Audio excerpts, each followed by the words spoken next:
Now we're back. Now we're back, and now I want to talk about the virtual world. I want to talk about video games. Okay.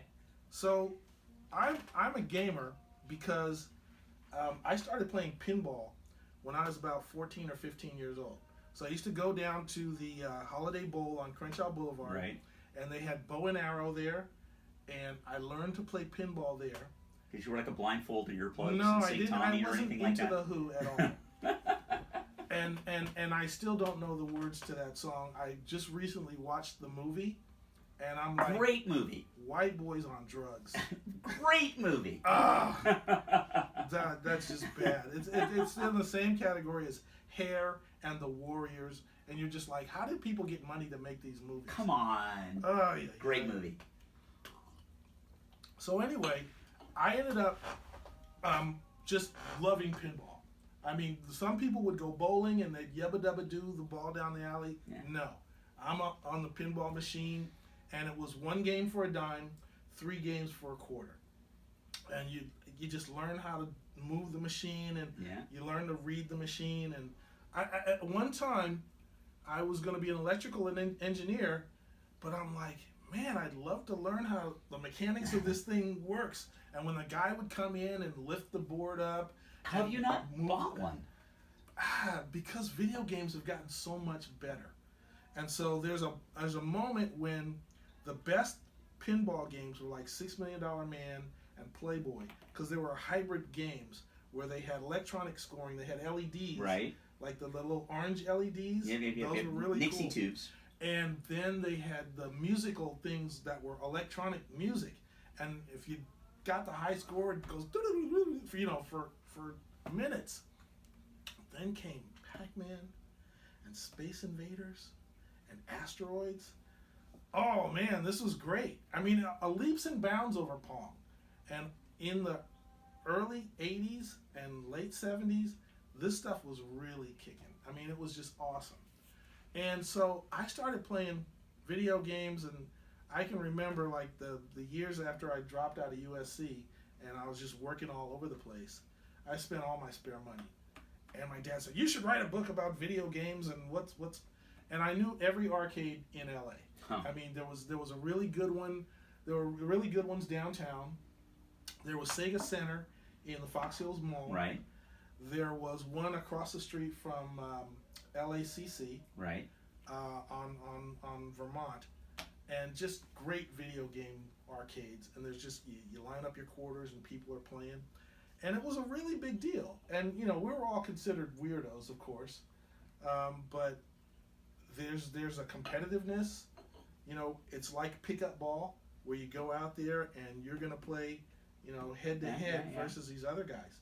And then by the early 90s, when you got to fighting games, I was with Virtua Fighter, which was great. And then everybody knew Mortal Kombat. Mortal Kombat kind of exploded on the scene, and it went really big from that point. But the fighting games, that was kind of like a golden age of video games. And at the time, I was living in Brooklyn, and I would go to Times Square, well, lovely Times Square, and I'd be there till midnight in these sleazy arcades, and you'd know the guys there. They'd be locals. Yeah. They'd be like local skateboarders, like local surfers, this local video game arcade battlers, And I've spent hours and tens of hundreds of hours in virtual worlds. And this is a community that has grown up, and now the top selling video games are making more than the Movies. top selling movies. Yeah, no question. I mean, it's a giant business, and I guess so.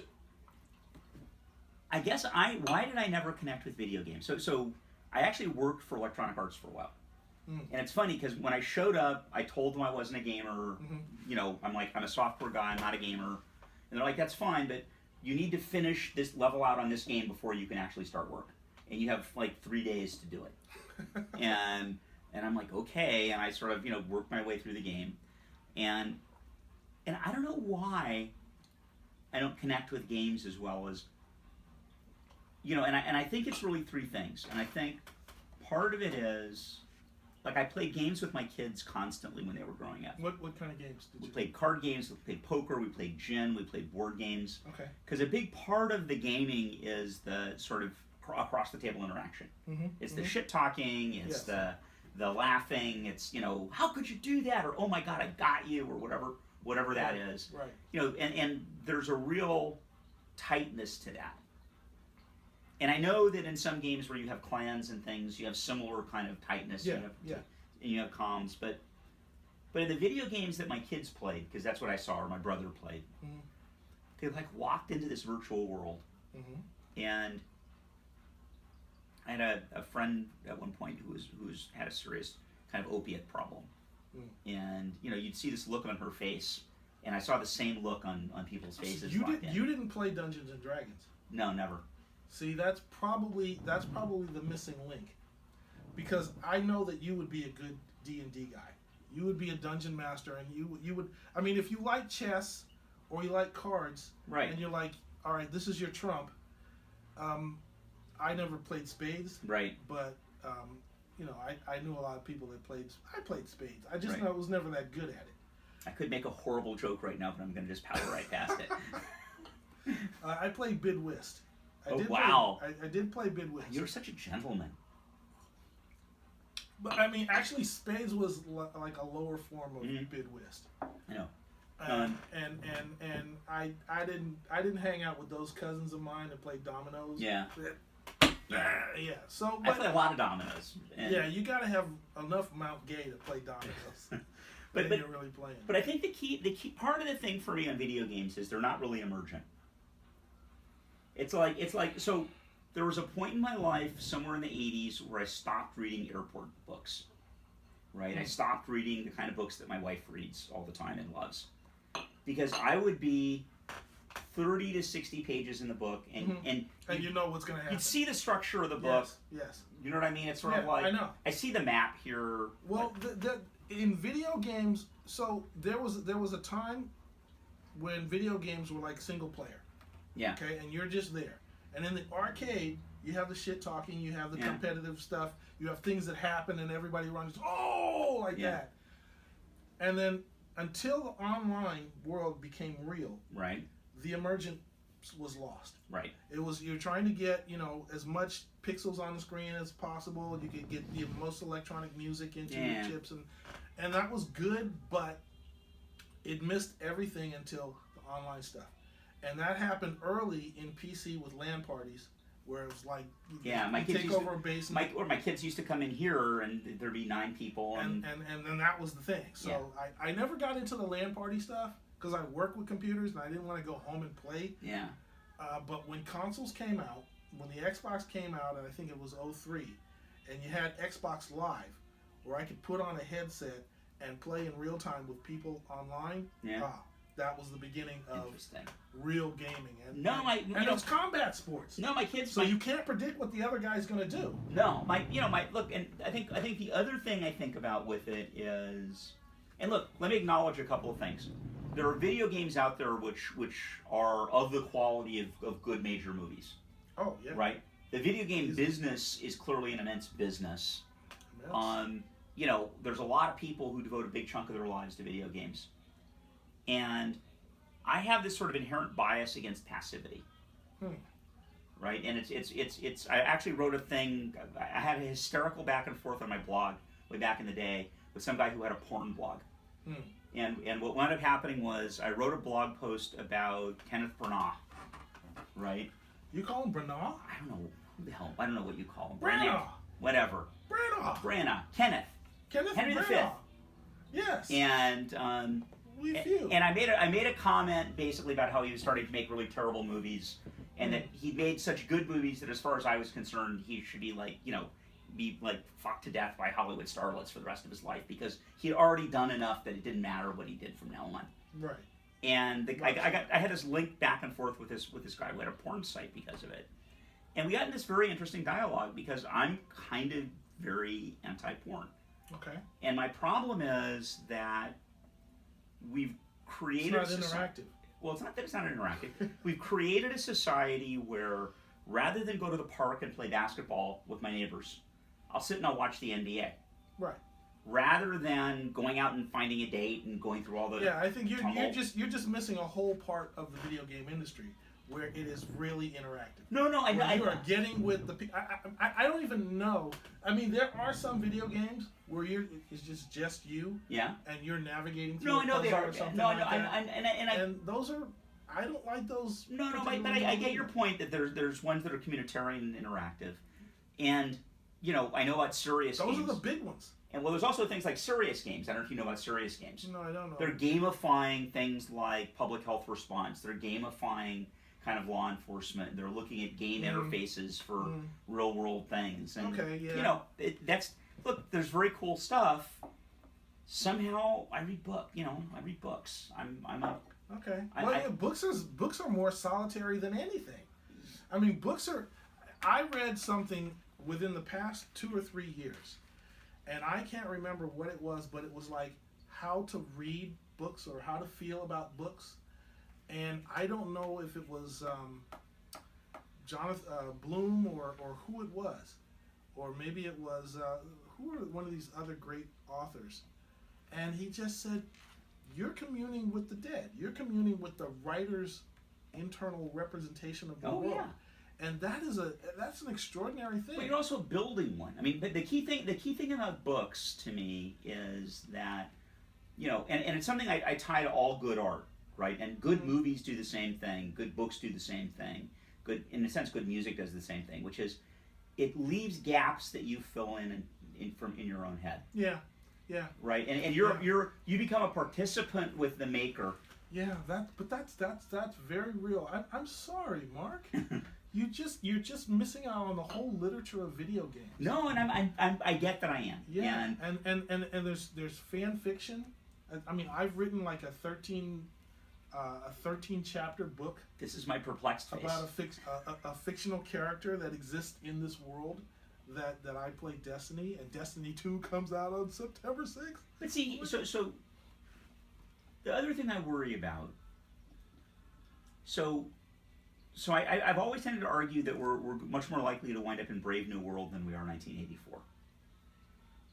That's possible. And the idea that what I'm going to do is I'm going to give you a virtual world that's engaging enough to keep you in your one-room apartment, and to give you a more expansive world than you actually live in yourself, is.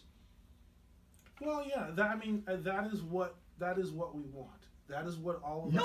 No. That is what us Eloy want. No, we want the real expansive world. We don't. Yes. Otherwise, we would disband our governments. You go stand on Mount Whitney sometime. I mean, you don't. No.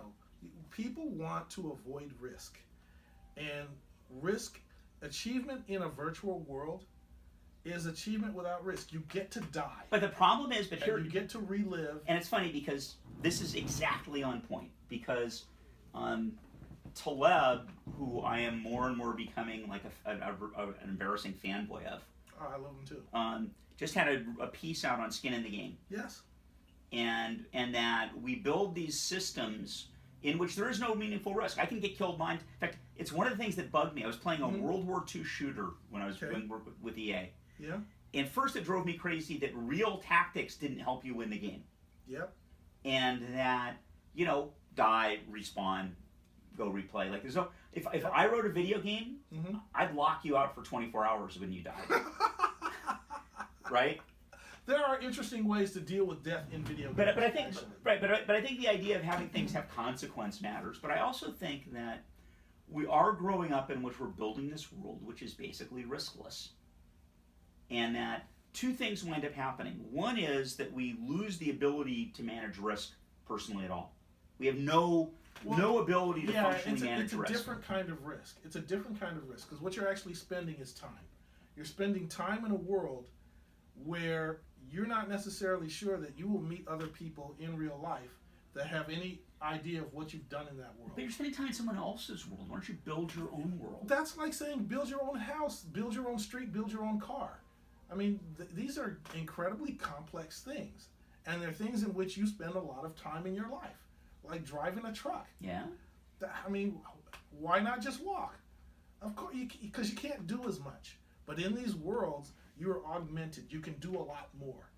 And you can interact with other people in this world. And there's a world Yeah, but see, which you can learn but it's and that grow. gap between kind of who you are in this world and who you are in that world that drives me nuts. But I mean, I'm trying to remember one of these movies that I saw while I was working and before I went to college. Yeah. When I envisioned all the things that I was missing since I didn't get to go to Claremont. Right. And it's like a writing class. All right, and it's a professor of English literature and all these inspiring writers, and they're talking about Evelyn Waugh and Somerset Maugham. But they don't use gamification. No, the point is, that is a salon conversation that happens in Middlebury College where millions of people have no idea what that is. And you don't know anything about literature until you get a PhD from that professor. But I could make a video game that would give you that experience. But why does it have to be that experience? It doesn't have to be that experience. No, but it has to. But part of the thing is, you don't get the you that grows inside the video game world isn't mapped to the you that grows in the real world, right? You don't grow skills in the video game world. You don't. But you share experiences. Yeah, but it's like saying when you go to the opera, everybody else who doesn't do opera is not grown. They're stunted. Because you have appreciated opera and you've learned and you've grown in that world. I can say, fuck your world. That world doesn't mean anything to me. I don't have to respect that world. And we are having more of these worlds created than ever before. It used to be, if you can't appreciate Van Gogh, you're nothing. You're uncivilized, you're a barbarian. It's not about, this isn't about whether your people are civilized. Well, you're saying it in terms of growth. You're saying you're not fulfilling your human potential. Yeah. Well, that's the same thing. So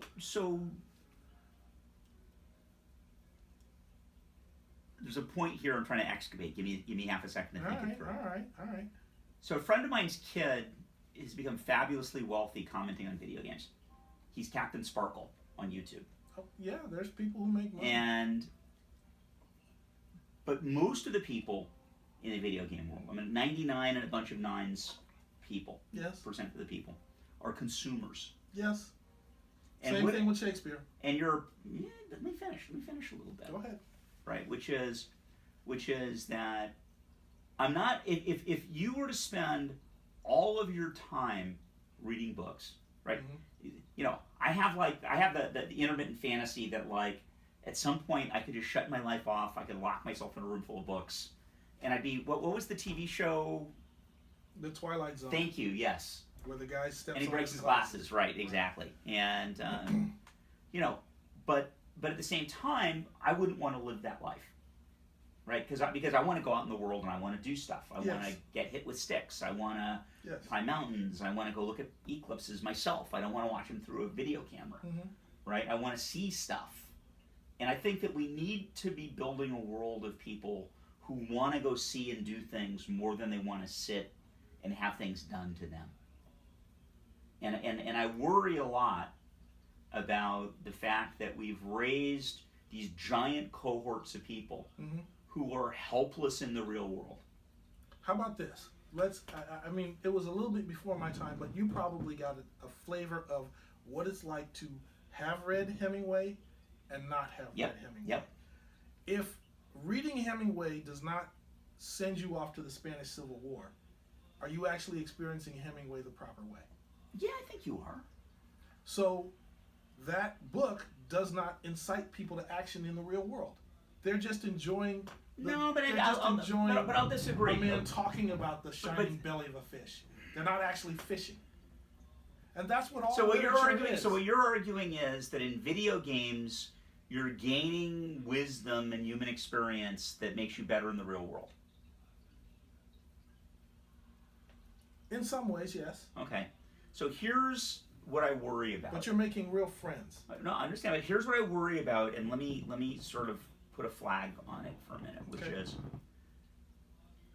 we are increasingly living in a world which is unhealthy, right? In which we're raising unhealthy people. Okay. And it's not just they're physically unhealthy; they're fat, they're overweight, they're out of shape. It's their they're kind of spiritually unhealthy as well. Okay. Right? Because we don't know our neighbors, because we don't participate in our communities, because we don't have a place. Right? And part of the way we numb ourselves to that is we partly numb ourselves to that stuff with opiates and drugs and alcohol. Yeah. That's why we're drinking so much more and taking more drugs. We numb ourselves to it by sitting around and watching MMA all the time, or watching porn, or watching NASCAR, or watching Formula One, or whatever it is that you like to sit and watch. Yes. But it's this sort of passivity of being on the couch, right? And it was one of the things that I used to have for my kids, which is basically get the hell off the couch. Oh, I agree. But let us agree that video games are about the life of the mind. Ooh. There's an argument. And we close on that. Close on that. Yeah, I'll close on that. Let me turn the AC up a little bit to get warm.